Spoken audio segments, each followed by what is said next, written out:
परंतु भारत का युवा नशे के ब्लैक होल में फंसता चला जा रहा है और इसका सीधा शिकार है स्कूल और कॉलेज जाते बच्चे। मुंबई चातुर्मास स्थल नंदनवन में नशा मुक्ति के संदेश के साथ समाज में सदाचार की सौरभ फैलाने वाले अणुव्रत अनुशास्ता आचार्य श्री महाश्रमण जी के मंगल सानिध्य में अणुव्रत विश्व भारतीय सोसाइटी द्वारा ड्रग्स के खिलाफ अभियान elevate experience the real high national seminar का भव्य आयोजन हुआ। इस अवसर पर महाराष्ट्र सरकार के मंत्री, पुलिस ऑफिसर्स के साथ साथ बड़ी संख्या में एनसीसी कैडेट्स उपस्थिति रहे। इस पर देखिए मुंबई से अनिल परमार की यह विशेष रिपोर्ट।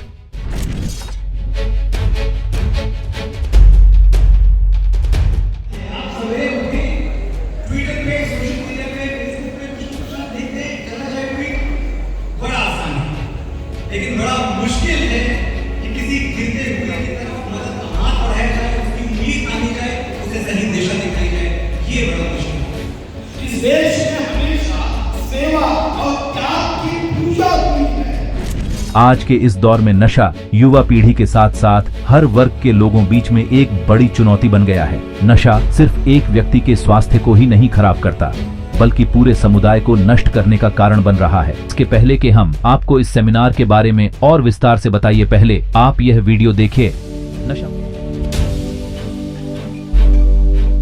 भारत जनसंख्या की दृष्टि से विश्व का सबसे बड़ा देश, पुरातन और नवीन के संगम से अलंकृत है।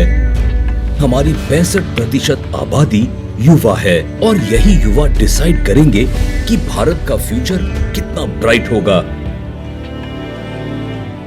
परंतु भारत का युवा नशे के ब्लैक होल में फंसता चला जा रहा है और इसका सीधा शिकार है स्कूल और कॉलेज जाते बच्चे। कई ऐसे यंग एडल्ट्स भी हैं जो अपने घर से जॉब के लिए पहली बार बड़े शहर में आते हैं और यहाँ की चकाचौंध देख एडिक्शन के चंगुल में फंस जाते हैं।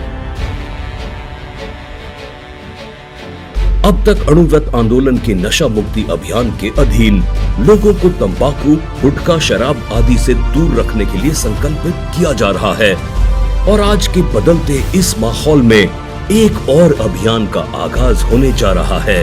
Elevate experience the real high. आओ जिंदगी की बात करें। नशा मुक्ति के खिलाफ विशेष अभियान में आचार्य श्री ने कहा कि संतों का काम है हृदय परिवर्तन, सरकार का काम है दंड और डॉक्टर का काम रोग मुक्ति। गुरुदेव ने आगे कहा कि ड्रग को नियंत्रित करने के लिए जनता को जागरूक करें। उन्होंने कहा कि आचार्य तुलसी ने अणुव्रत आंदोलन प्रारंभ किया और आचार्य महाप्रज्ञ जी ने इसे गति प्रदान की। आज अणुव्रत विश्व भारती संस्था इस दिशा में कार्यशील है और संदेशों को फैलाने का कार्य कर रही है। हमको ये दिखता नहीं है और ये बहुत ही तेजी से बढ़ रहा है और ये सब हमारे डेवलपमेंट को और सबको खा सकता है पूरी तरह से। आप बहुत ही बढ़िया पेंटिंग बना के देखिए, आप एक बहुत ही अच्छी म्यूजिक कंपोजिशन कीजिए, आप क्रिकेट में एक बहुत ही मुश्किल बॉल पे 6 मार के देखिए, उसमें जो आनंद है वो इन चीजों में नहीं। आप इस चीज को समझें। हमारा बच्चा ये नहीं कर सकता, नहीं कर सकता। आप मुंह तरफ बैठे हुए हैं, चीज आपके कंट्रोल से बाहर हो गई तो फिर उसका कोई इलाज नहीं है। इसलिए सबसे मैं अपील करता हूँ कि अगर किसी में कोई एडिक्शन आप बच्चे में आप देख लो कोई प्रॉब्लम है, उसको डॉक्टर के पास ले जाओ, उसको रिहैब सेंटर में डालो। बिल्कुल मत हिचकिचाओ, जैसे मैं बोल रहा हूँ हिचकिचा नहीं रहा हूँ मैं, लेकिन आज मुझे कोई हिचकिचाहट नहीं है। मैं जनरली स्ट्रक्चर्ड स्पीच लिख के ले जाता हूँ, वो बोलता हूँ। आज बहुत कम ऐसा टाइम है कि मैं बोल रहा हूँ बिना अपना स्पीच स्ट्रक्चर के लोग, क्योंकि ये बातें मेरे दिल के करीब है, इसलिए मैं बोल रहा हूँ। हो सकता है आपको बातें खराब लगती है, लेकिन यही सच्चाई है। आपने उड़ता पंजाब की बात किसी ने भी की थी, उड़ता पंजाब में ये दिखाया गया और बिल्कुल सच है। मैंने वहाँ कुछ केसेस लिए हैं, मैंने देखा है किस तरह से पूरा का पूरा जनरेशन बर्बाद हो गया है। तो हमारी सबकी रिस्पॉन्सिबिलिटी है कि हमें अपने जो यूथ है उसको बचाना है इसके इस बीमारी से, और उसको किसी भी तरह से रोक के रखना है कि इस बीमारी की तरफ अपने कदम ना बढ़ाए। कई बार समझ में नहीं आता कि ड्रग क्या है। कोविड है, कोविड जैसा बीमारी है? क्या इसका बचावी उपचार है और कोई तरीका नहीं? उठता पंजाब उठता ही जा रहा है, पूरे कंट्री में ड्रग्स फैले जा रहा है। ये न केवल हमारे देश की प्रॉब्लम है, अंतरराष्ट्रीय प्रॉब्लम हो गई है। ये एक कोविड के जैसे पैंडेमिक की जैसी बीमारी बढ़ती जा रही है और इससे लड़ने के लिए 16 जून को जब आचार्य प्रभात मुंबई में बजा रहे थे तब हम सब लोगों ने अनुगत विश्व भारती में हम सब लोगों ने मिलकर के ये मिशन उठाया, बीड़ा उठाया कि ड्रग्स से हमें लड़ना है, कैसे इस बीमारी इस नासूर से हमको पार पाना है। और जहाँ भी कोई सत्कर्म, कोई नेकी, कोई अच्छा काम जो सचमुच ग्राउंड पर उतारना कठिन है, जहाँ भी हो रहा होता है आप देख लीजिएगा वहाँ जैन समाज आपको सबसे आगे मिलेगा। This is the truth which is unchallenged. ये इतिहास है जैनों का। जब आप पढ़ेंगे आपको पता चलेगा, आप डेटा देखेंगे, सारे पढ़ेंगे लोग बैठे हुए हैं यहाँ।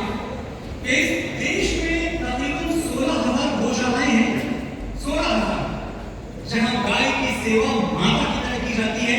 इनमें से 12,000 गौशालाएं अकेले जैन समाज संचालित करता है। 16 में से 12,000। जितना दान इस देश में दिया जाता है, फिर आंकड़ा बता रहा हूं, उसका 62% देश में दिए जाने वाले कुल दान का 62% हिस्सा जैन समुदाय दान करता है। हमारी भारत सरकार के खजाने में जितना इनकम टैक्स जाता है उसका 24% इनकम टैक्स है जैन देते हैं। अगर इन्हें नक्शे कहा जाए तो भगवान महावीर की ये अनुयायी, भगवान श्री ऋषभ देव के ये बेटे बेटियां, आपका योगदान भारत की तरक्की में 25% से भी ज्यादा है, जबकि आपकी गिनती कितनी है? 0.37%, आधे प्रतिशत से भी कम। तो ये एक सच है कि इस देश की तरक्की में जो मेजॉरिटी कंट्रीब्यूशन है वो उस माइनॉरिटी से आता है जिसको जैन कहा जाता है। यहाँ पे इस माध्यम से जन के मनोमन तक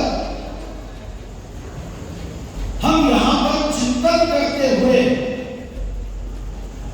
समाज को स्वैराचारी बनने के बजाय संस्कारी समाज बने, इस दृष्टिकोण से यहाँ हम सब लोग आए हैं कि जिस मिशन को लेकर आप आगे बढ़ना चाहते हो, महाराष्ट्र सरकार पूरी शक्ति के साथ इस मिशन में योगदान देगी। चाहिए देशभक्ति की होनी चाहिए, नशा होनी चाहिए तो माँ पिता के सेवा की होनी चाहिए, नशा होनी चाहिए तो समाज के सेवा की होनी चाहिए। एनसीसी डायरेक्टरेट महाराष्ट्र में 1,20,000 कैडेट हैं जो कि जो ड्रग मेनेस है उसको नुक्कड़ नाटक या स्ट्रीट प्लेस के तहत कैसे वो मैसेज देते हैं, इसके इफेक्ट्स के बारे में। कार्यक्रम में महाराष्ट्र सरकार के सांस्कृतिक मंत्री सुधीर मुंगटीवार सहित सुप्रसिद्ध गीतकार Manoj Muntashir, SV Khadilkar, neurologist, Mumbai hospital, Madhukar Pandey IPS, police commissioner, Mira Bhayandar Vasai Virar, Sanjay Kumar Singh FIL, Sachin Jain IRI, Shantilal Kawad आदि गणमान्य विशेष रूप से उपस्थित रहे। गौतम भंसाली, अणु विभाग के राष्ट्रीय अध्यक्ष अविनाश नाहर, संयोजक अशोक कोठारी, सह संयोजक ललित छाजेद आदि ने कार्यक्रम के संदर्भ में अपने विचार रखे। ऐसी ही लेटेस्ट खबरों से अपडेट रहने के लिए हमारे चैनल को अभी सब्सक्राइब करें और बेल आइकॉन को दबाना न भूलें।